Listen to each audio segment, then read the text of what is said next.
and welcome to Parliament Weekly, your home for the biggest, juicy, and most important news out of the Nigerian National Assembly every week.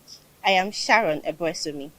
We start this week's edition on a sorry note as the Nigerian Senate last Tuesday expressed displeasure with the abandonment of ex-Senate President Joseph Wayas' remains at a London morgue 14 months after his demise.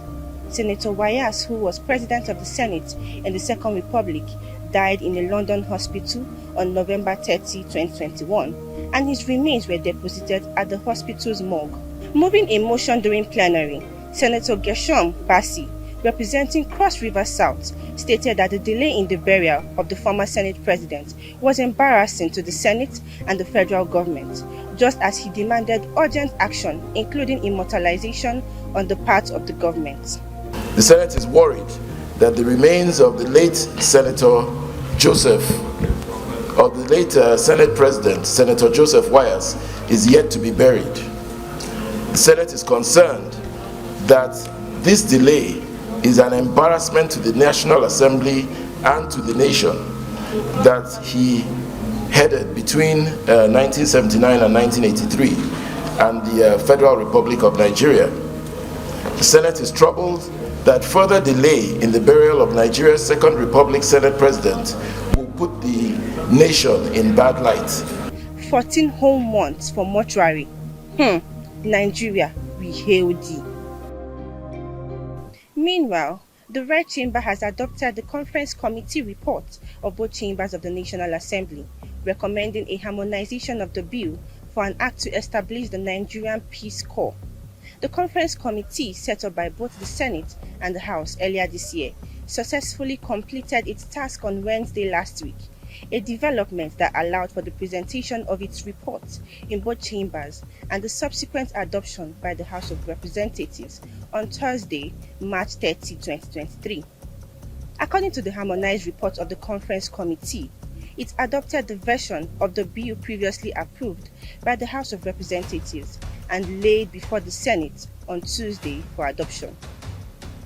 Now to a public service announcement. Did you know that?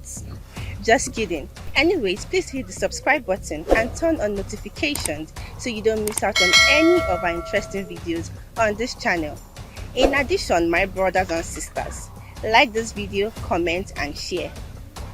Moving on, members of the House of Representatives have unanimously condemned what is described as attempts by some disgruntled politicians to derail the country's nascent democracy. The lawmakers, who stated that this position followed persistent calls for the formation of an interim national government as confirmed by intelligence agencies, noting that such calls are not only capable of truncating the country's democracy but also causing anarchy across the land. This development followed a motion of urgent national importance raised by Honorable Unine Idem, drawing the Green Chamber's attention to a recent warning by the Department of State Services, DSS, of plots to install an interim government after the outcome of the presidential elections. Hey y'all, come look at this. On Wednesday, March 29, 2023, the State Security Service issued a warning on some individuals who are allegedly plotting to install an interim government in Nigeria, worried that if the plots are allowed to see the light of the day, it will result in anarchy. Now wow, are we really done with these elections? This thing is not giving. Yeah. In another development, as attention continues to shift towards the composition of the next National Assembly and political calculations that would usher in a new leadership at the federal parliament, more lawmakers have declared their intention to run for the Speakership of the 10th House of Representatives. The latest lawmaker to join the race is Honorable Benjamin Kalu, representing Bende Federal Constituency in Abia State, who engaged the media on Wednesday to speak on speculations about his ambition to become Speaker. The Abia lawmaker noted that Nigerians were looking forward to a speaker that will increase parliamentary equality, listen to the yearnings of the people in the areas of job creation, education, and so on. Arguing that he is young, energetic, and most capable, if not too young to run, was a major consideration for the race. He further noted that the Southeast has not occupied the position of the Speaker for 40 years, despite the region having a lot it wants to bring to the table.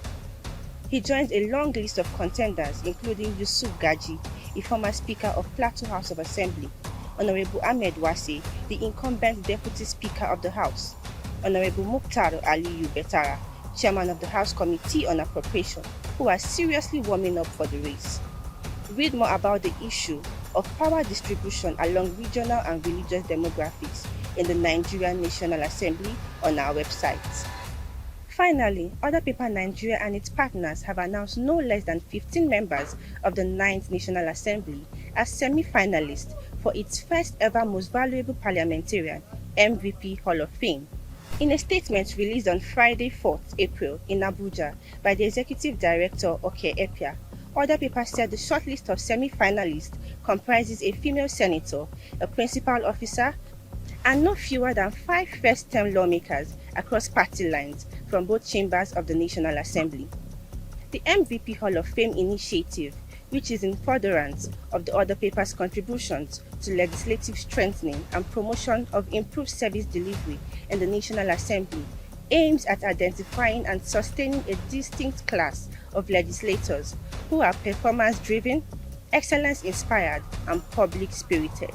The statement also highlighted that top performance in both Senate and House of Representatives were shortlisted from the following carefully curated category listing of bills: value and impact, productivity index, and newbies.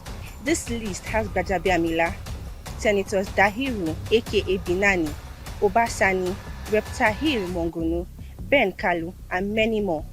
My people, hurry to our website on orderpaper.ng to see whether your lawmaker made the cut.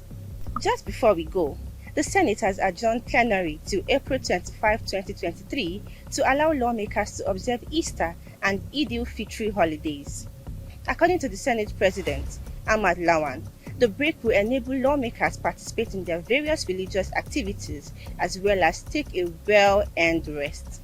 People of God, I hope you also use this opportunity to take a well-deserved rest, and even as you check orderpaper.ng.